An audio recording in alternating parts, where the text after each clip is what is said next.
title says, and the links should say, this is a response to DeMarcos' newest video in which he asks, or he answers the question, what does he see as missing from professional wrestling today? And he gave a very good answer, and an answer that in a lot of ways me and Virus, Jared, have talked about for probably the 2 years that we've known each other on message boards and such. And when I first got on the message board that I met Jared on, we talked about this a lot, the fact of Ringrats.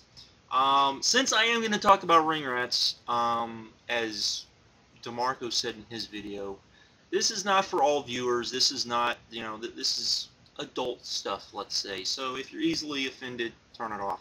Now, those of you that aren't, if you don't know what a ringrat is basically a wrestling groupie, and used to be, back when I used to go when I was younger, probably in the 80s and even into the 90s, if you went to a live event, there were ringrats. And if you went to a indie event, if you went to a smaller local show, there definitely were ringrats.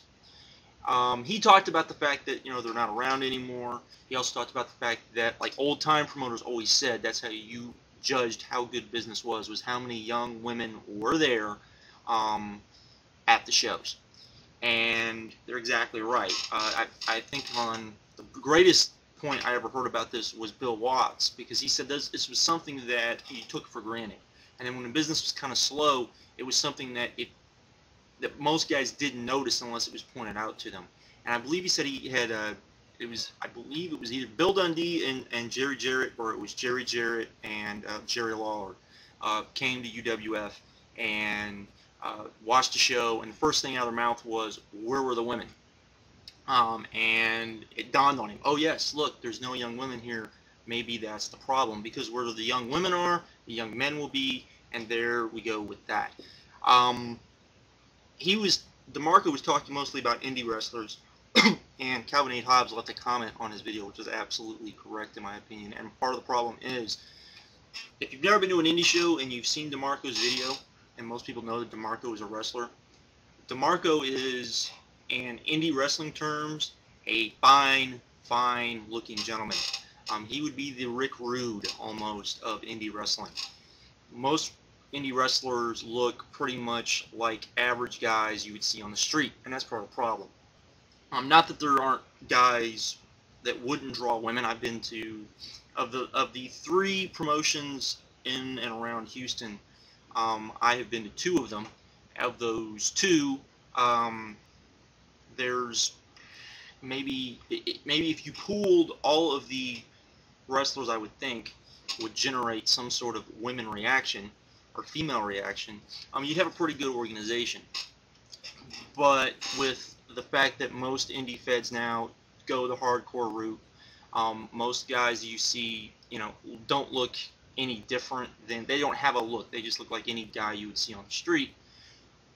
I don't think that would appeal to women. Also, one thing, I don't think most of these promoters think about promoting to women, which is very strange, because a lot of these guys have been in the business long enough, you would think they would know that would be a good thing to do. I've always, whenever I've sat around and just thought, if I ran a wrestling company, what would I do?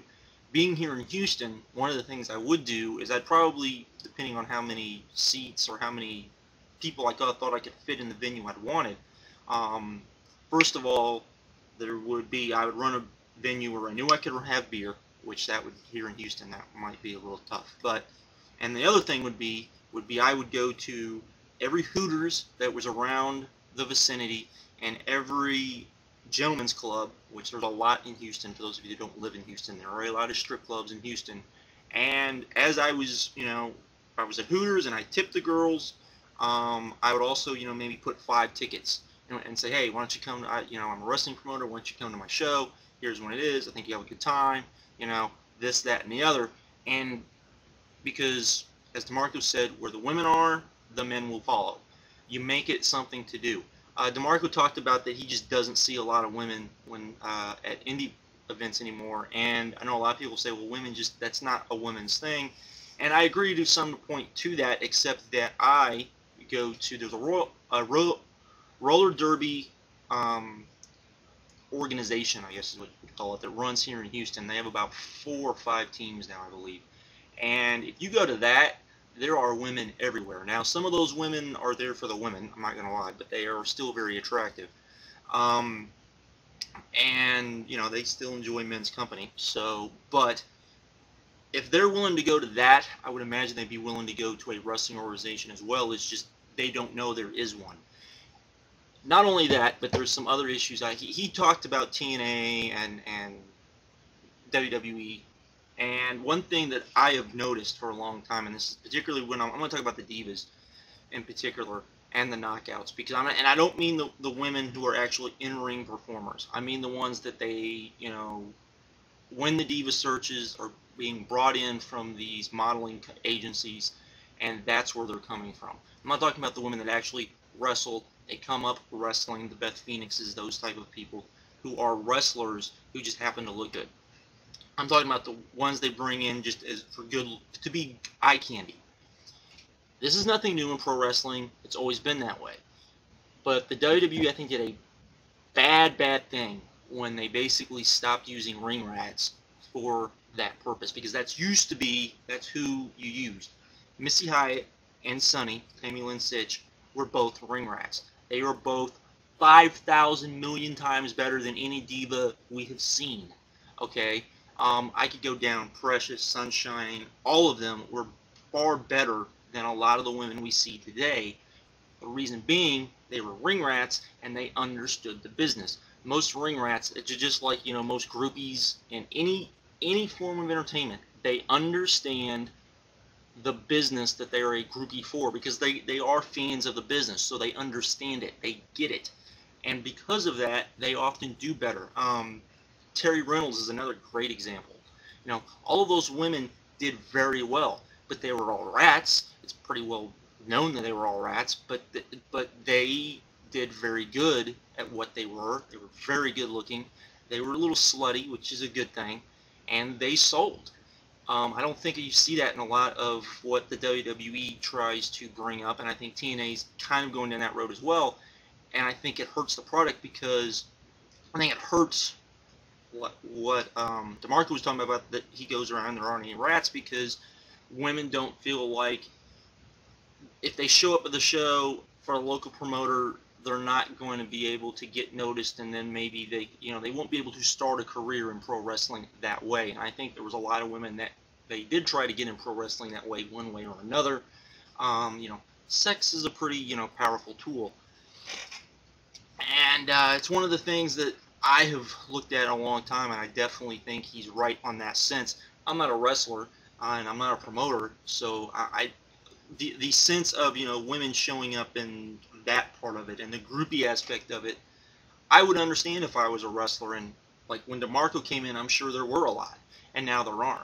And I think that a lot of promoters, as much as they probably wouldn't publicly admit this, need to look at that, because I go to all, you know, the indie shows I've been to, the indie shows I watch on DVD, you don't see as many women as you would think. You don't see, you know, and part of it is because you don't have gimmicks that, you know, used to be you'd have 1 or 2 gimmicks which women could latch onto, and that they were for women.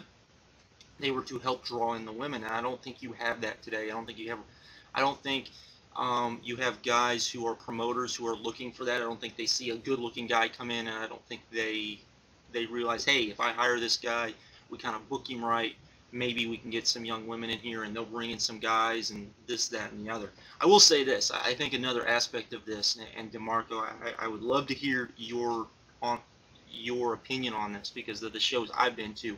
You have a lot of shows now, and it's probably just a Texas thing, but I know that you have a lot of shows that take place, you know, in different places around the country, and indie shows take place in odd places at times, that some of these places can't serve beer, and I think that's a big deterrent in a lot of ways. I know a lot of people aren't going to want to hear that, but I think, you know, the type of women that usually were Ringrats, they are going to want to go somewhere that, you know, they can get a beer. They can let a guy buy a beer for them, that sort of thing, where they can they can have a good time. They feel like, instead of going to the bar, they can go here and they can have a good time and that sort of thing. And I think that might be part of it as well. But as I said, I definitely think the fact that the WWE pretty much, has gotten away from it, doesn't use rats anymore in any type of role. Though, I mean, you could argue that, Stephanie, in a weird sort of way, is a ringrat. But that's a bad joke. All of that said, I think I agree with him. I think it's a huge. I think it shows one of the problems. I've seen people say, when you see UFC shows, they're always showing the good-looking women. They're always showing, the women there. But that's a UFC show, and you don't know how many of those women they're showing are, the actual girlfriends or whatever of the fighters.